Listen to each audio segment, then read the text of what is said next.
Hey everyone, this is a quick look at the LEGO Marvel Infinity Saga Black Panther Dragon Flyer set. This one comes with no side builds, just the main flyer and 3 figures. With the whole set having just over 200 pieces and many of those being these trans light blue cheese slopes back here, the construction of this is very simple, but it's super effective. The main wings are able to rotate freely on ball joints, so you can get all sorts of different poses out of those to get the different dragonfly flying looks. And yet, you know, these wings themselves are, well, very simple. Very few pieces used for them, which means that they're very light, which means that they will hold their poses exactly where you put them, and they're not particularly finicky. There's not really much to worry about with them. So this is actually a very effective design and a good use of the pieces, in my opinion. You can change these 2 little fins back here. The cockpit opens up. This is a printed cockpit, an exclusive piece that, you know, doesn't look perfect. It's the Speed Champions wide or modern windshield from supercars from the 8-stud wide era and everything. It's not the perfect shaping for the source material, but I think it's pretty good. I think it's probably about the best that LEGO could come up with their existing inventory. The print is pretty good. It has metallic silver on it. And in the cockpit, you can fit, of course, just one single figure. Let me pull her back out. And you can see a couple of the consoles around the sides, which are represented with just stickers, 2 very small stickers there. You got stud shooters, 1 on either side, and then the suggestions of the real cannons here in the front. These are easy to leave out of the build if you don't like the look of them, but I think that they actually integrate pretty well. This doesn't look bad from the underside either. And the main alternate color used is just a regular blue. So where you do see some flashy stuff, you know, sticking through and visible from the outside, even from the underside, it still fits in with the overall color scheme. So I'm happy with that.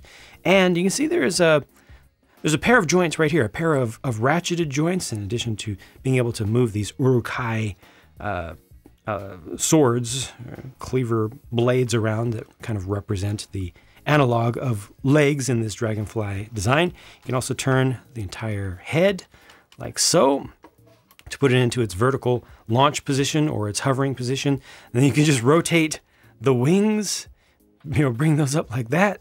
And that's a good look. That's a really good look. I mean, it's a little bit disconnected right here, you know, with that open spot that's a little bit plain. But again, for the number of pieces used here, I think this is pretty well executed. And then it gets better because you can just move the little tail feathers forward, straight forward like this. I think that's it. And you can get it to balance. It'll stay like that. Now, you do need to do a little bit of work just to make sure that the wings are not forward, especially because I have the legs forward a little bit right now. If I bring these back, basically the center of gravity is very far forward here, with a lot of the bulk of this, a lot of the mass being in the cockpit section. So you do want to have the wings back a bit to keep it from falling forward. But, you know, other than that, yeah, it's gonna stay, and that's a pretty good look. Like, I would like to see this on display. Unfortunately, I do not have the confidence to leave it like this just on a shelf or something. You know, just from walking around in the room, you're gonna make vibrations in the floor that ultimately are gonna make this fall over. So if you want this to stay on display like this, you'll probably wanna do just a little bit of modification, probably just adding something right here to stabilize the whole thing a little bit. But for just play, while you're just, you know, you just want to set it down like that, that works pretty well. And it's so easy to just convert it back. You just turn that up, rotate these around so that they look somewhat good. And that's a pretty good look right there. It's very easy to grab this from behind as well, to just do like that. Feels good there. And there's an additional thing that you can do here. I don't know if there's any intent for this to be a feature. I don't think it is, but just the way that this is built, you can easily spread these parts out, and that's something also. I don't know, maybe that adds to the look. I like it. I think that adds, maybe makes it look more charged or something, like it's gonna shoot a really powerful bolt out. Or maybe have it like this when it's in atmosphere, then you go out into space and then you tuck these in. Just has a couple little clipped parts that you can just rotate out of the way and then rotate back in to lock it into place. Bring these out. Yeah, just a little more variability. The figures are Black Panther, Shuri, and a random Chitauri warrior. As someone who is not a superheroes super fan. I don't track exactly which version of which outfit showed up in which movie and which encounter and whatnot, so I'm not able to geek out with you about that. But I can just comment on what I feel about how these figures look. I really like the Black Panther torso, the legs not having any detail whatsoever, including the hips as well. It's a little bit of a disappointment. The face looks pretty good. The face print there, or mask print, cowl print.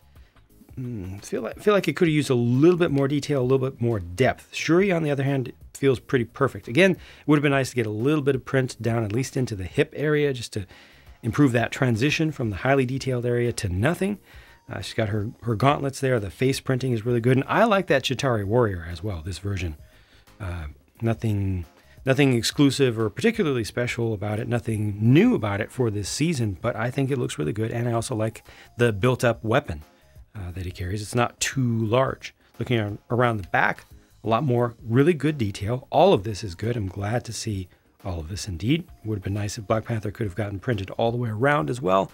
One day, LEGO will implement production ability to do that. And there's also this face for Shuri, which may be a little bit more useful for more encounters and more poses. Finally, these are the leftover pieces and extras, including extra stud shooter studs, and the sticker sheet was pretty straightforward and simple.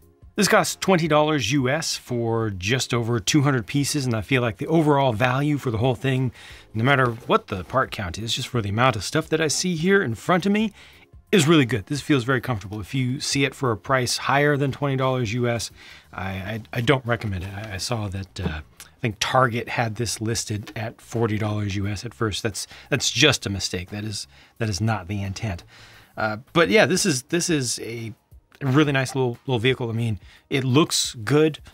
The conversion is simple and easy and reliable. The figure selection, I think, is good. The Chitauri warrior, if anything, maybe was not needed here. I don't know. It feels like almost just a little bonus, which in turn just helps to kind of sweeten the pot in terms of the value. So overall, very happy with this. There's nothing too special with this, but it's very good for what it is. So I am happy. Thanks for watching, and I will talk to you again soon.